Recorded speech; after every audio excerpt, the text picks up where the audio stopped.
Tahun 1981, di sebuah desa terpencil di Jawa, hiduplah seorang gadis berusia 14 tahun bernama Sari. Karena kondisi ekonomi keluarganya yang sulit, ia harus berhenti sekolah sejak kelas 5 sekolah dasar. Sehari-hari, ia membantu orang tuanya dengan mengumpulkan sisa panen padi dan jagung di ladang milik orang lain. Suatu siang yang terik, saat mengumpulkan sisa padi di sawah, Sari kehausan. Ia mencari air di kendi yang ia bawa, tetapi ternyata telah habis. "Aduh, haus sekali. Harus cari air di mana?" gumamnya. Di kejauhan, ia melihat pepohonan lebat di tepi sawah. Itu adalah hutan larangan, tempat yang jarang dimasuki penduduk karena dipercaya sebagai sarang makhluk halus. Namun, rasa haus yang menyiksa membuat Sari tak punya pilihan lain. Dengan langkah ragu, ia memasuki hutan itu.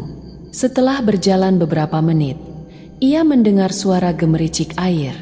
"Ah, ada sumber air di sana," serunya dengan lega. Di balik bebatuan besar, ia menemukan mata air kecil yang jernih. Tanpa berpikir panjang, ia menenggak air itu langsung dengan kedua tangannya. Rasanya segar, lebih segar dari air yang pernah ia minum sebelumnya. Tidak menyadari bahwa di tempat itu, sosok siluman ular tengah mengawasinya.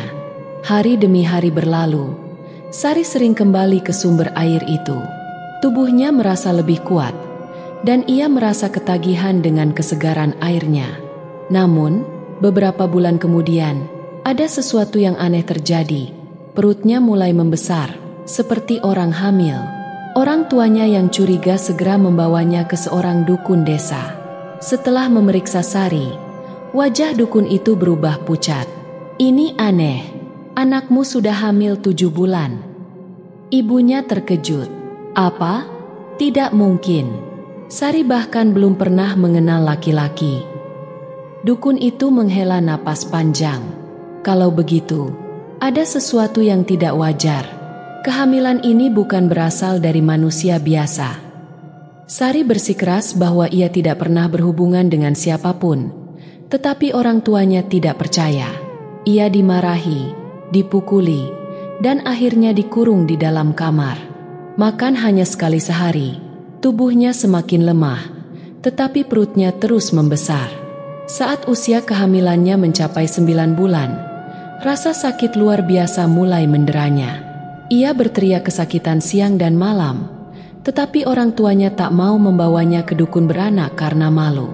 Seorang tetangga yang mendengar jeritannya mencoba menolong. Ia membawa seorang dukun beranak ke rumah Sari. Namun, ketika dukun itu memeriksa, ia kembali terkejut. Tidak ada tanda-tanda pembukaan. Ini bukan kehamilan manusia. Wajah Ibu Sari memucat. "Apa maksudnya?" Dukun itu menatap tajam ke arah perut Sari yang terus bergerak liar.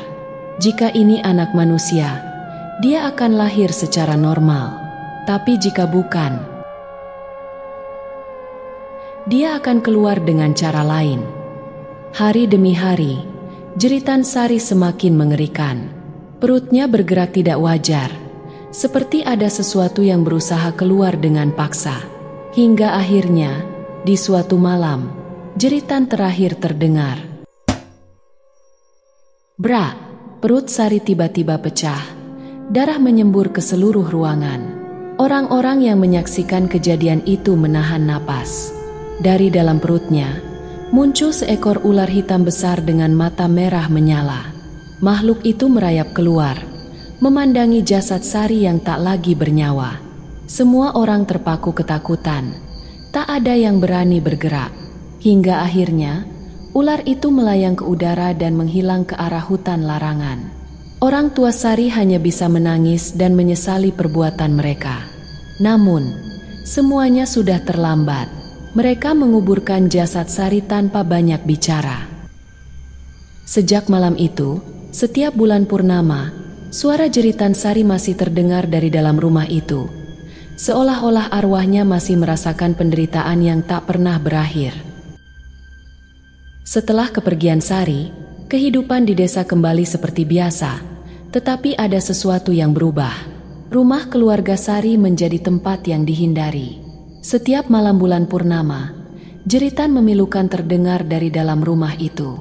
Suara tangisan, rintihan, dan teriakan kesakitan seperti menembus dinding, membuat bulu kuduk siapapun yang mendengarnya berdiri. Orang tua Sari yang diliputi rasa bersalah akhirnya memilih meninggalkan rumah itu. Mereka pergi ke desa lain, berharap bisa menghindari kutukan yang menimpa mereka. Namun, kemanapun mereka pergi, suara jeritan Sari tetap menghantui mereka dalam mimpi. Sementara itu, rumah mereka dibiarkan kosong dan semakin lama semakin terlihat menyeramkan. Para warga yang penasaran mencoba memasuki rumah itu, tetapi mereka semua mengalami kejadian aneh. Ada yang melihat bayangan hitam melintas, ada yang mendengar suara bisikan di telinga mereka, dan ada yang bahkan merasakan sentuhan dingin di bahu mereka meski tidak ada siapapun di belakang mereka. Suatu malam, seorang petani bernama Wira yang tak percaya tahayul mencoba membuktikan bahwa cerita itu hanyalah omong kosong. Dengan membawa obor dan parang, ia memasuki rumah Sari. Beberapa warga memperingatkannya, tetapi Wira menertawakan mereka. Tidak ada yang perlu ditakuti. Ini cuma rumah kosong.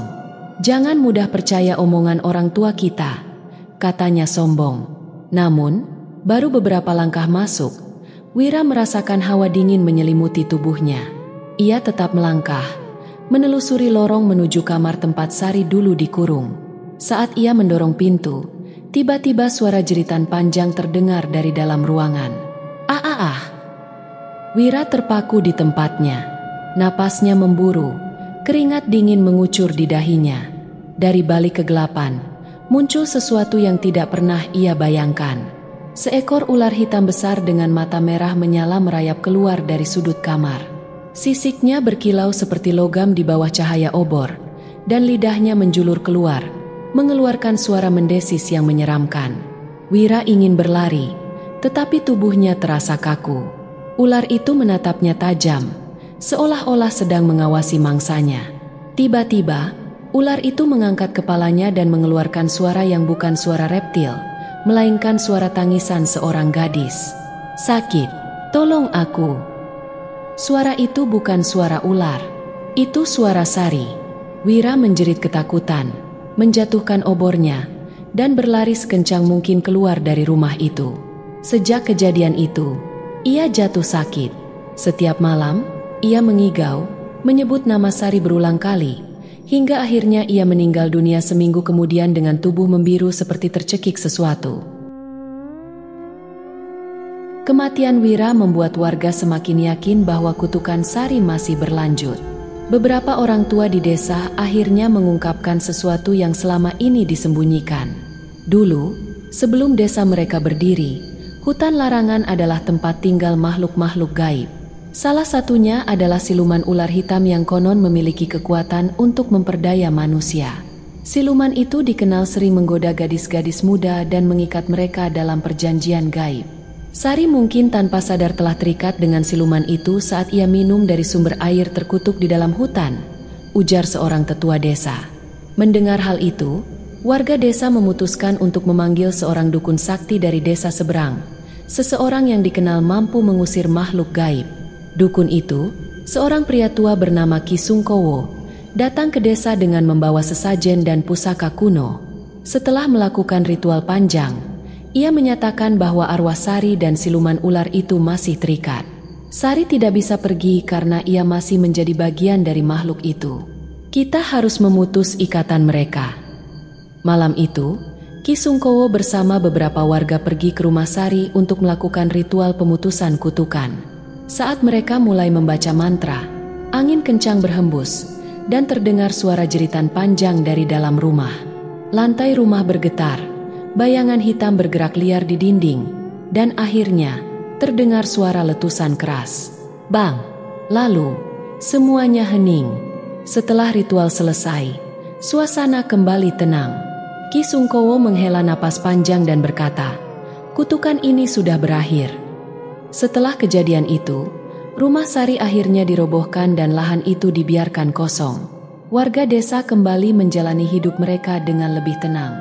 Namun, meski kutukan dikatakan telah berakhir, Beberapa warga masih mengaku melihat sesosok gadis berpakaian lusuh di tepi hutan larangan, memanggil-manggil seseorang dengan suara lirih.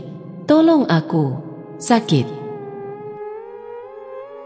Beberapa tahun berlalu sejak ritual pemutusan kutukan dilakukan oleh Ki Sungkowo. Desa kembali tentram, dan rumah tempat Sari dulu tinggal kini hanya berupa tanah kosong yang ditumbuhi ilalang tinggi.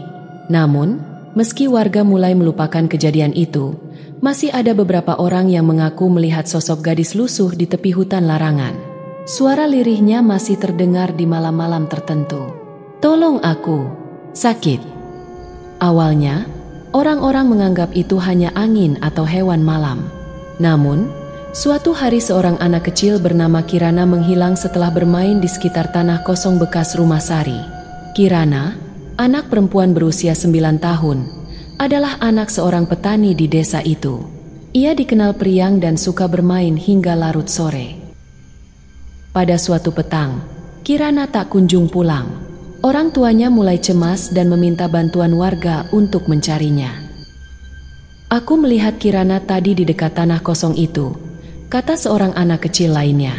Panik, warga segera pergi ke tempat yang disebutkan. Mereka membawa obor dan memanggil-manggil nama Kirana. Malam semakin larut, tetapi tak ada tanda-tanda keberadaan gadis kecil itu. Tiba-tiba, suara rintihan lirih terdengar dari arah hutan. "Sakit, tolong aku." Warga yang mendengar suara itu langsung bergidik ngeri. Mereka saling berpandangan, mengenali suara tersebut. Itu adalah suara yang sama yang pernah mereka dengar dulu. Suara yang mirip dengan jeritan Sari sebelum kematiannya. Namun, suara itu kini terdengar lebih lembut dan bercampur dengan suara lain. Suara seorang anak kecil.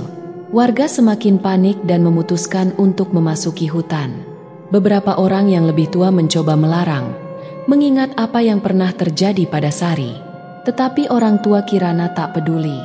Mereka terus berjalan dengan hati-hati, menerangi jalan dengan obor. Di tengah hutan, mereka menemukan sesuatu yang membuat darah mereka membeku. Di bawah pohon tua yang besar, Kirana berdiri diam, wajahnya pucat.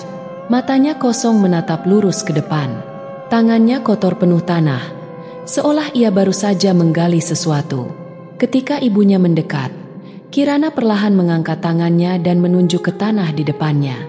Tanah itu terlihat baru saja digali. Tanpa berpikir panjang, para warga mulai menggali dengan tangan kosong. Tak butuh waktu lama sebelum mereka menemukan sesuatu yang terkubur di sana. Sebuah tengkorak kecil. Orang-orang menjerit ketakutan. Salah satu tetua desa berbisik dengan suara gemetar. Ini bukan manusia biasa." Kirana tiba-tiba tertawa pelan. Suaranya terdengar aneh, bukan seperti suara anak kecil. "Dia ingin pulang," katanya dengan suara yang lebih berat. Seketika, angin kencang bertiup, menerbangkan dedaunan kering dan membuat obor berkedip-kedip. Dari balik bayangan pepohonan, samar-samar terlihat sosok seorang gadis berpakaian lusuh. Wajahnya pucat, matanya kosong. Itu Sari. Ia berdiri diam, menatap orang-orang yang telah menemukan kuburannya.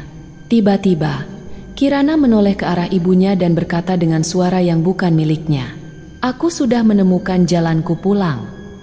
Lalu semuanya menjadi gelap.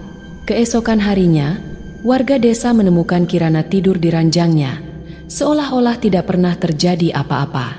Namun, ada yang berbeda darinya.